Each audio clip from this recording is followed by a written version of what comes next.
Reva Marin's biography, Oscar, 2003, delves into the fascinating life and career of Oscar Peterson, a Canadian jazz pianist renowned for his exceptional talent and remarkable achievements, including 8 Grammy Awards and collaborations with legendary musicians like Count Basie and Herbie Hancock.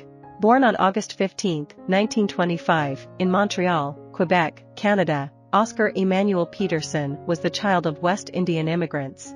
His father, Daniel Peterson, worked as a porter for the Canadian Pacific Railway and was not only dedicated to his job but also a talented amateur pianist and trumpeter.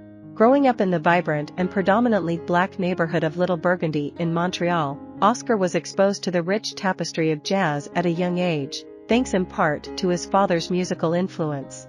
Oscar displayed his musical aptitude early on, mastering both the trumpet and the piano by the age of 5. However, his life took an unexpected turn when, at the age of 7, he fell seriously ill with tuberculosis. While he managed to overcome this health challenge, doctors delivered the devastating news that he could never play the trumpet again. Undeterred, Oscar shifted his focus entirely to the piano, honing his skills with relentless determination. Under the guidance of his sister Daisy, Oscar delved into the world of classical piano, learning the intricacies of the genre. He also received instruction from Paul de Marchi, a Hungarian-born pianist who had been mentored by the renowned István Thoman, himself a student of the legendary Franz Liszt, one of history's most celebrated pianists and composers. Although Oscar briefly immersed himself in the world of classical music, his deep-rooted love for jazz, ragtime, and the music of his neighborhood ultimately drew him back.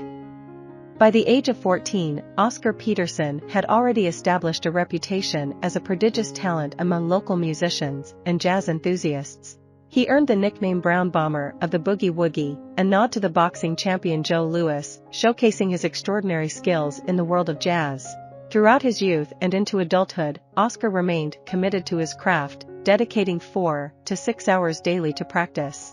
His unwavering dedication bore fruit in 1940 when he emerged as the victor in the prestigious Canadian Broadcasting Corporation's National Music Competition.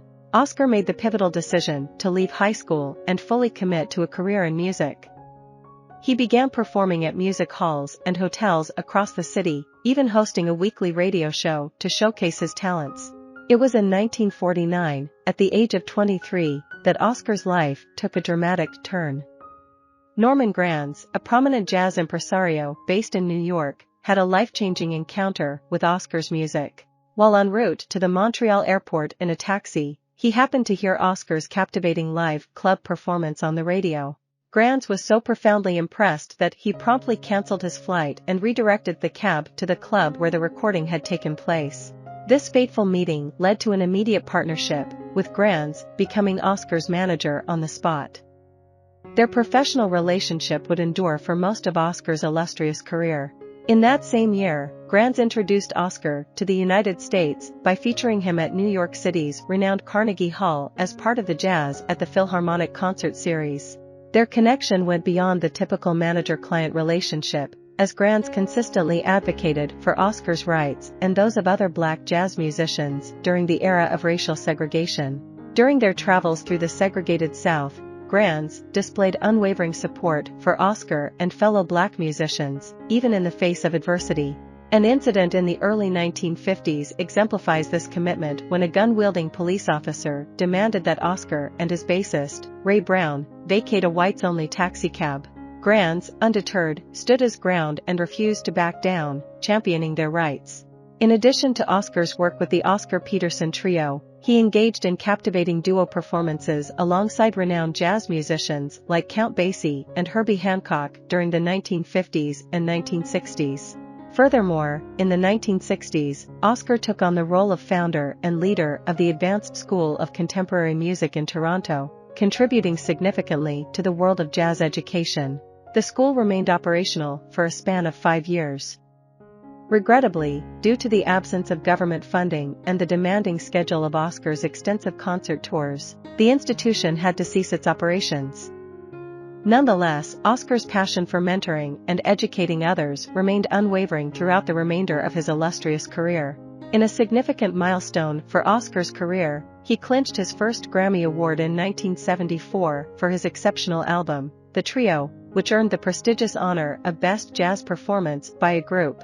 This triumph marked the outset of a remarkable journey, as Oscar would go on to accumulate 7 additional Grammy Awards, including the esteemed Lifetime Achievement Award bestowed upon him in 1997. Despite facing physical challenges stemming from a stroke he suffered in 1993, which limited the mobility of his left side, Oscar persisted in recording and gracing audiences with his live performances.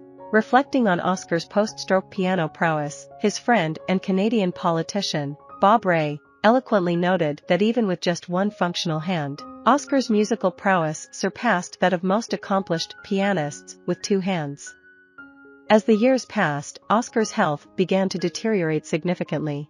It was on December 23, 2007, at the age of 82, that Oscar ultimately succumbed to kidney failure, leaving behind a lasting legacy in the world of jazz.